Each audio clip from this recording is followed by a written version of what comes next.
control your thinking. It is my prayer that you will be one who has ears to hear what the Spirit of the Lord is saying, and through this book you will discover the hidden ways the enemy has been allowed to take up residence in your home, causing hindrances and havoc in your life and the lives of your family members. What is a familiar spirit? In surfing the internet to find a biblical definition of familiar spirit, I could not find anything that agreed with my spirit. A quick Google search will turn up definitions related to mediums and sorcerers who call upon spirits of people who have died.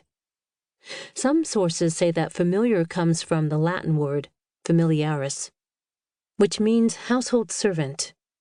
And the idea behind the term familiar spirit is that sorcerers and mediums can summon these obedient demonic servants upon command.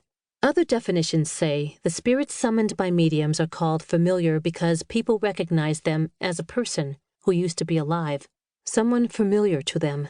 I believe these are all part of the definition of familiar spirits, but they do not cover the entire scope of everything involved in this topic. A familiar spirit is a specific type of evil spirit, identified by its primary characteristic, familiarity.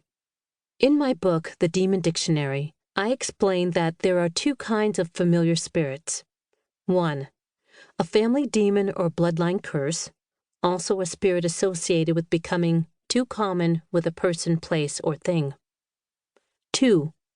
Witchcraft that works through divination. This spirit works through mediums and operates as a counterfeit Holy Spirit. Simply put, I believe a familiar spirit is any demonic assignment that surveys and studies people, territories, and bloodlines of families. The goal of these spirits' assignment is to gather spiritual intelligence that will open doors to instigate death and destruction. They enter and gain power in people's lives by disguising themselves as something common, familiar, while operating unawares through people, places, and things. Familiar spirits operate in a twofold manner. They operate by the extreme known and the extreme unknown. By that I mean they attach themselves to you through something or someone you are extremely familiar or comfortable with. But all the while, their agenda is unknown to you. A person can willfully form a relationship with a familiar spirit oftentimes through ignorance, unawares. That's because deception is always part of the equation. When someone with a familiar spirit doesn't realize he has formed a relationship with a spiritual entity, he might assume his experiences are coming from his own imagination.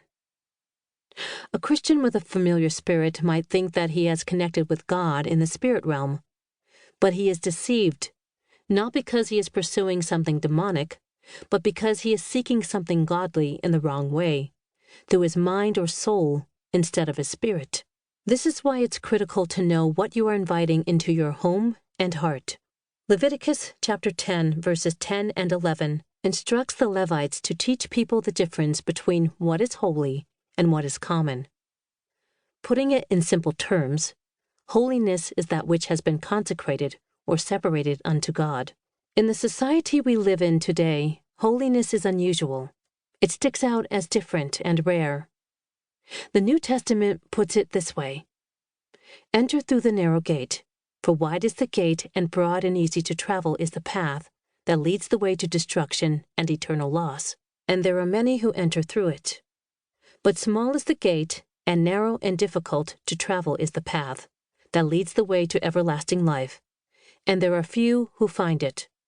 Matthew chapter 7, verses 13 and 14.